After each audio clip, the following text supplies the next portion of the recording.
Hello there folks, my name is Spoonks and welcome back to another episode of Box Office Chat.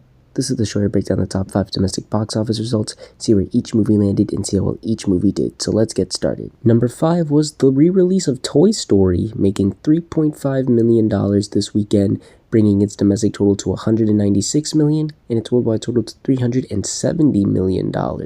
Jaws wasn't the only major film celebrating a milestone the past couple of weeks. Toy Story was also celebrating its big milestone this year, as it's been 30 years since the first computer animated film release. That's right, folks. We're getting old. But yeah, clearly a lot of people wanted to celebrate the occasion by going to check it out in theaters. Again, it has cemented its legacy as one of the greatest films ever made, and I also think this was a smart move given that the next film in the franchise comes out next summer. So I guess this was also a clever way to really bring the film back into the cultural zeitgeist and get people interested in the next one, without officially revealing stuff from the movie with a trailer or anything. But yeah, just like Jaws, not much to say here. It's a re-release. I'm glad that people went out to celebrate the 30th anniversary by seeing the film on the big screen, whether it was their first time or their 30th time. It's clear that this film still resonates with a lot of people. Number 4 was The Long Walk, opening with $11 million this weekend domestically. That total stays the same worldwide as it hasn't been released in any international countries yet. This is the 8th biggest opening for a horror film this year. It topped Wolfman and Megan 2.0, but still sits behind The Woman in the Yard, The Monkey, 28 Years Later, Weapons, Sinners, Final Destination Bloodlines, and The Conjuring Last Rites. I talked about this briefly last week. I didn't have much to say about this going into the weekend. While I did see some interest and admittedly a bigger marketing campaign than most Lionsgate films recently, I doubted it was going to leave much of an impact given the studio handling the film and just, the crowded weekend of the number of movies. So I thought it was going to get overshadowed by the competition, and while to a degree it still managed to impress me somewhat. The fact that it got this high is still pretty impressive, and on a budget of $20 million, it's a really solid start for this movie for sure. Again, I think the somewhat bigger marketing push for this really helped it out. They did some creative stuff with the marketing, the various posters and that screening where a group of people had to walk a certain amount of miles the whole time watching the movie, and if they stopped, they could not be able to finish the movie. They would literally grab them and just tell them to leave and exit the screening. I thought that was clever, and I did see some interest. Again, some people were talking about the film and just the concept of it all, and seeing that, I think, also added to the film's opening as well, and hopefully can manage to become not a huge hit, but at least a sleeper hit for itself. Again, the movie only costed $20 million, and people do seem to be enjoying it. Critics are really liking it. Last I checked, it was in the low 90s on Rotten Tomatoes, and audiences seem to be enjoying it. Not as much as some other horror movies this year, but still enjoying it good enough. It got a B on CinemaScore, which isn't uncommon for a horror movie, especially one like this, which I've heard is very bleak and depressing at times. So, hopefully the word of mouth helps it out. But again, we are in spooky season. There's a lot of other horror movies on the horizon. In fact, there's a big one this weekend. So gonna need some help at the box office for sure. But I'd still say this is a good enough start for the film, and hopefully it can continue to grow from here.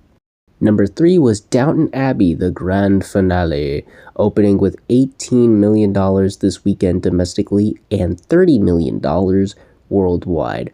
This is the second biggest opening in the Downton Abbey trilogy. It topped A New Era, but still sits behind the first Downton Abbey movie.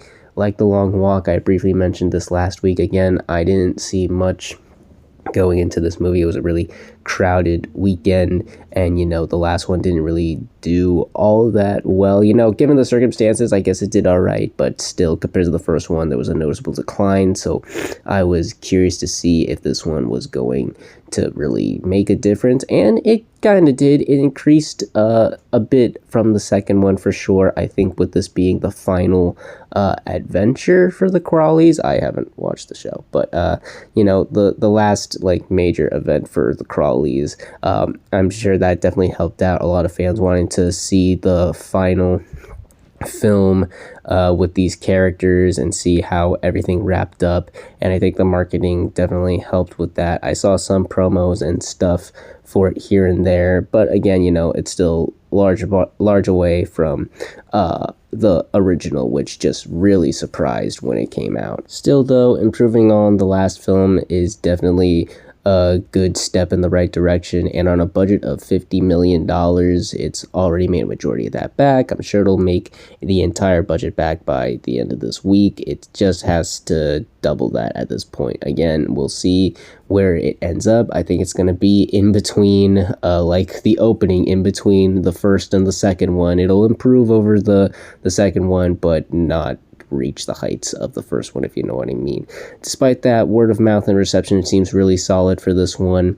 Critics are enjoying it. Again, like The Long Walk, last I checked, it was in the low 90s on Rotten Tomatoes, and like the previous installments, audiences and fans of the show are certainly enjoying it. It got an A on CinemaScore, again on par with the previous two, so that spells good news for its legs. But as we head into September with some bigger movies, it'll be interesting to see how this competes. Again, it'll be able to stand on its own. It's definitely a league of its own in terms of the type of movie it is. So we'll see if it can manage to really break out and become a solid enough hit for itself. But I'd still say this is a decent enough opening for the film, and hopefully it can improve where the last one faltered. Again, even though it was released under much different circumstances. So yeah, I'd still say this is a decent opening to the conclusion of the Downton Abbey franchise. Number 2 was The Conjuring Last Rites, making $26 million this weekend,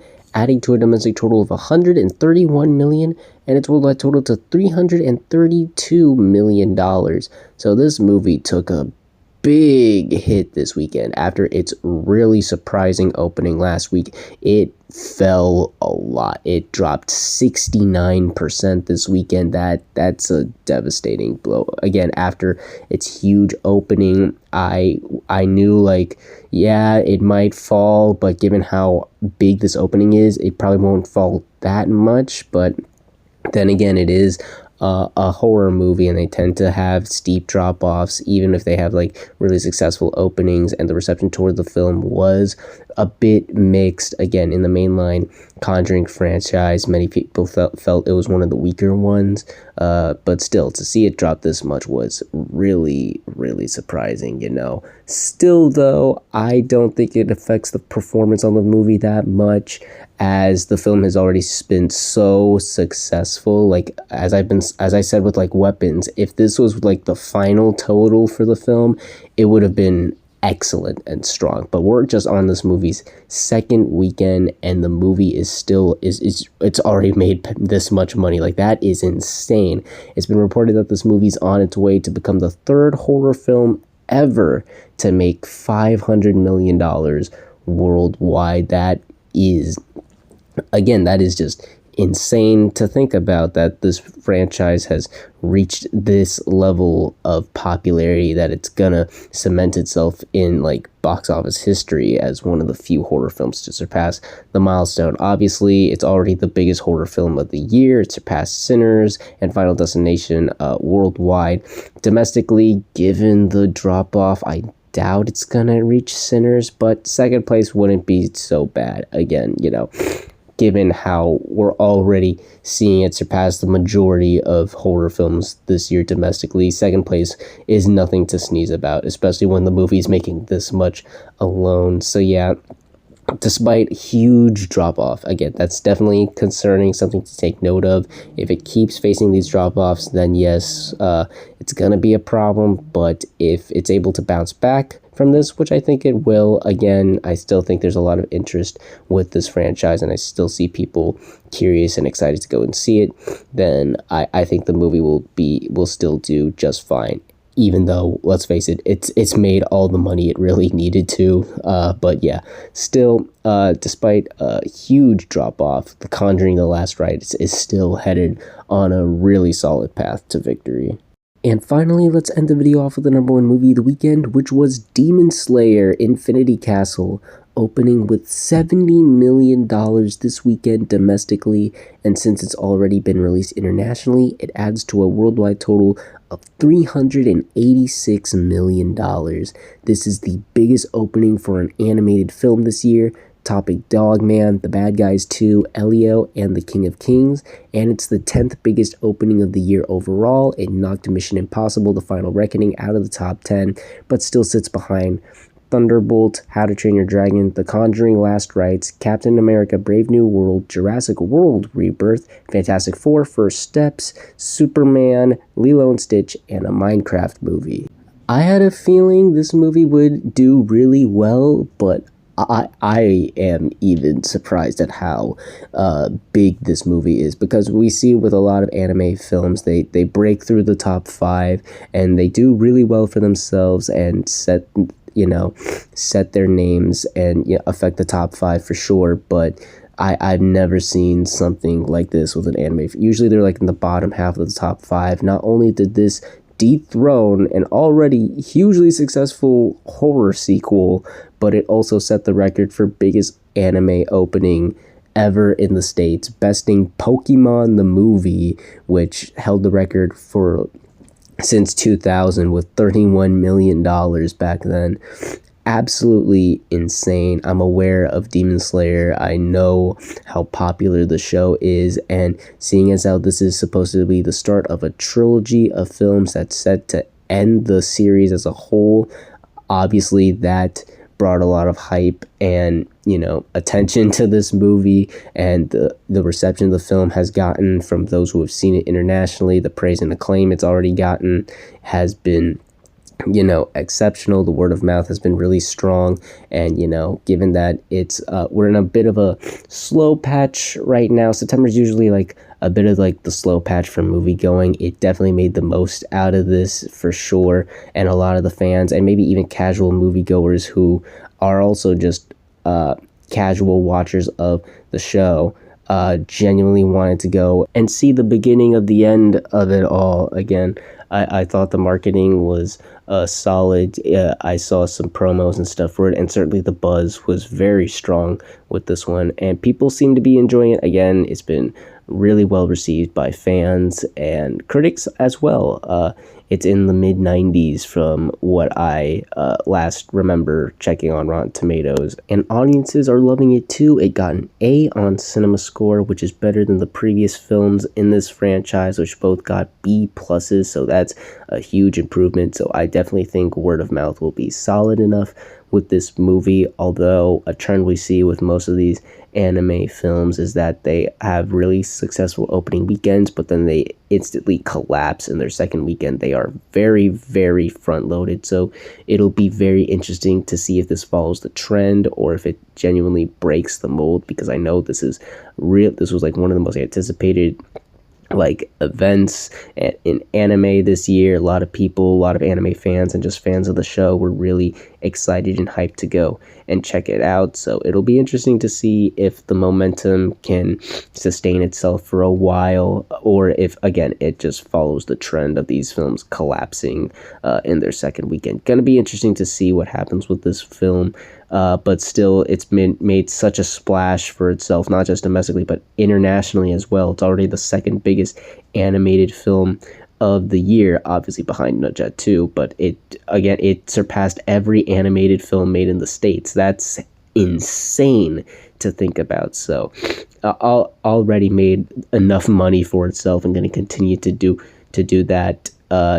As far as it goes on its opening weekend, absolutely astonishing numbers. Really proud to see this movie do really well.